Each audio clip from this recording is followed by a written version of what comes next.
Cette actualité vous est présentée en collaboration avec Cryptost Academy. Ayez un temps d'avance sur le marché crypto en rejoignant notre communauté premium. Dédollarisation. La Russie et l'Inde conduisent désormais 90% de leurs échanges en monnaie locale. La dédollarisation est en marche. C'est le message qu'a voulu faire passer l'ambassadeur de Russie en Inde, qui confirme que 90% des transactions entre les deux pays se font désormais en devise nationale. Qu'est-ce que cela change ?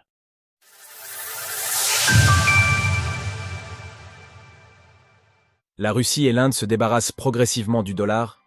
La Russie fait l'objet d'importantes sanctions économiques internationales et l'Inde est un des pays fondateurs du groupement BRICS+. Les deux nations ont donc un intérêt particulier à accompagner le mouvement de dédollarisation, par l'exemple. Cette semaine, l'ambassadeur de Russie en Inde, Denis Alipov, a confirmé que les échanges entre les deux pays étaient désormais très majoritairement effectués en devise nationale. Les paiements mutuels en devise nationale sont stables. À ce jour, les devises nationales représentent 90% des paiements directs entre l'Inde et la Russie. En plus de cela, les deux pays souhaitent intégrer leur système de paiement bancaire. Mir pour la Russie, WuPay pour l'Inde. Pour rappel, la Russie n'a plus accès au système SWIFT depuis le déclenchement de la guerre en Ukraine. Les BRICS renforcent leur partenariat.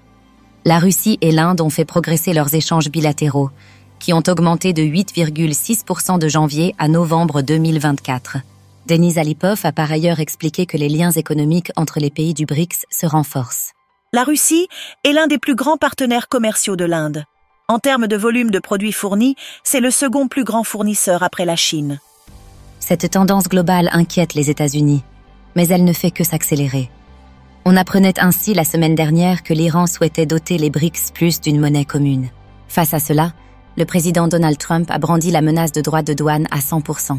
La guerre économique continue donc de se dérouler en ce début d'année 2025, dans un contexte de tensions renouvelées entre les pays en développement et l'Occident. Retrouvez toutes les actualités crypto sur le site cryptost.fr.